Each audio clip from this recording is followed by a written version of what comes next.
Hello, and welcome to MovieSong. London was swinging. The skirts got short, the people got weird, and the music got loud. The British invaded over the airways with The Who, The Small Faces, The Beatles, The Stones, The Kinks, and The Yardbirds. In fashion, Twiggy and Jean Shrimpton were icons, as go-go boots, thick eyeliner, and razor-thin suits became the staples. In sport, England wins the World Cup. You see, it's 1966, and the film stars Michael Caine. The theme song is written by Burt Bacharach and Hal David, and both the movie and the song go by the name Alfie. With Millicent Martin, Julia Foster, Jane Asher, Shirley Ann Field, Vivian Merchant, Eleanor Brown, and Shelley Winters. Directed by Lewis Gilbert, adapted from a novel by Bill Naughton. So, Rich, give us the plot of this film in a nutshell. All right. So you got Michael Caine as Alfie, and he's going out and he's sleeping with the girls, and he doesn't, and he moves on. And then eventually gets wrapped up with one where they got some problems they got to take care of. And you've decided to go through with it? Yes, I must. And he still moves on. And then he learns he has cancer. So he has to wind up reckoning. Yeah, a little bit of self-reflection. Maybe what I'm doing here is that. But what have I got out of it? The theme song of Alfie, which became basically Burt Bacharach's favorite song.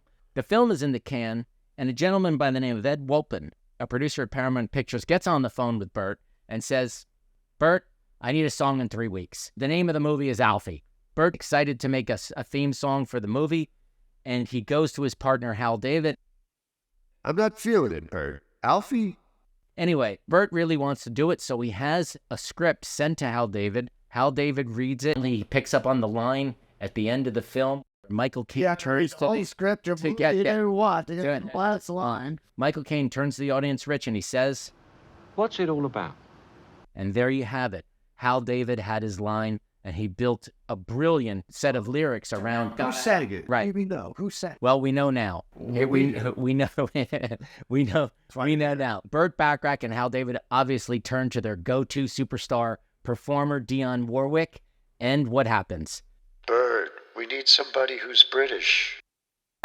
Who you gonna call? Sandy Shaw turns it down. Believe it or not, Sandy Shaw, the British singer, I don't want to turns it down. The name like Alfie. So Burt Bacharach goes to Cilla Black. And I actually said to Brian, I can't do this. For those of you who are not familiar with Cilla Black, she basically got her career start championed by the Beatles. They thought she was a fantastic singer. They brought her back to London, and they introduced her to Brian Epstein and George Martin, and she had a #1 hit with Anyone Who Had a Heart, also Dionne recorded that. Right. And it's written by Hal David and Burt. And so in the autumn of 1965, at Abbey Road Studios with producer George Martin and Burt Bacharach conducting the orchestra and playing piano,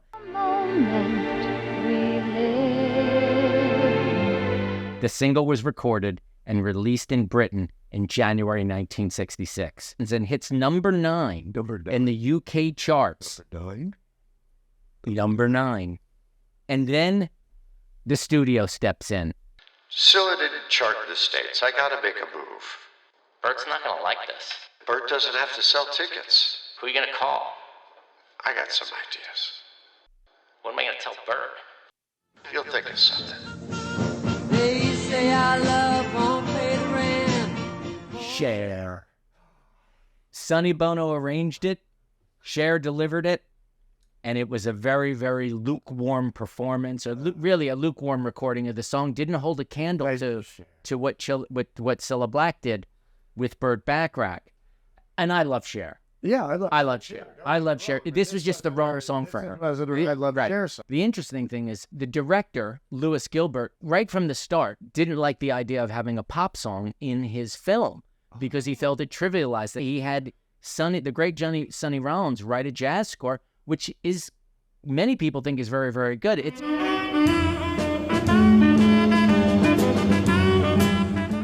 Lewis Gilbert felt that was strong enough and he didn't need a pop song in the film at all. Lewis isn't happy. Tell him Cher's only gonna play over the final credits. The film was very well received Yeah. at the time. It got good reviews. What do you think of the movie? I just didn't necessarily get with it when I saw it, which was a while ago, but I didn't like him talking to the camera, breaking the fourth wall. But I've never told her I love her, except at those times when you've got to say something for appearance's sake. You know what I mean? I didn't finish the movie. I saw the movie. I thought the movie was relatively predictable and not all that engaging as a plot line, especially seeing it from our eyes today, because I did rewatch the film recently.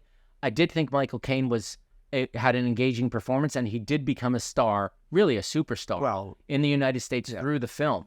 There's no denying the success of the movie. When we get to the song, I think it's without question that actually the song being associated with the film brings the film a lot more resonance. I think it lifts. I think we'd forget Alfie as a film if it wasn't for the song. I concur. It just was just a knockout performance by Cilla Black, and then by Dionne Warwick popularized it. Dionne Warwick, big heart for Dionne Warwick. If only fools are kind.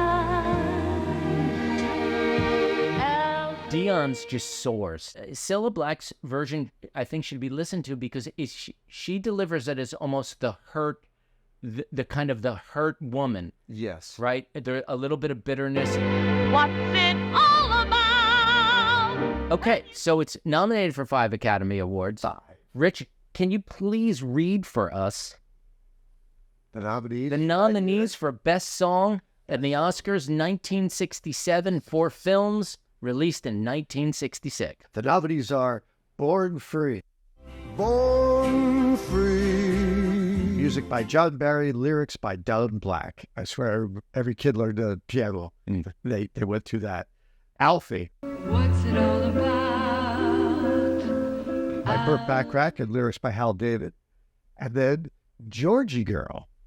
Hey there, Georgie girl. Music by Tom Springfield, lyrics by Jim Dale. Jim Dale, I swear that's the Barnum guy. It's we got to look that up. Hawaii. My Wishing Doll in Hawaii. Music by Elmer Bernstein, lyrics by Mac David. For my wishing doll. And An American Dream. A Time for Love in An American Dream. A time for... Music by Johnny Mandel, lyrics by Paul Francis Webbs. And for the winner, let's go to that great Rat Packer. Oh, Dean Martin. The winners are John Barry and Don Black for Born Free. Yeah, well, Born Free was incredible. It was a credible movie. It was and the song still lives today. And at the time, it was a huge hit. We all loved it. So we should mention Georgie Girl was also great song. Great song. And I haven't seen the movie, and I plan on seeing it. I've seen the movie, and I enjoyed watching it. I made it to the end of that one. And that's also a British film, Yes, it is. If I'm not mistaken. And that's it for MovieSong. We're going to see you next time. Right. And we're going to bring you a new movie from the 70s. Sex.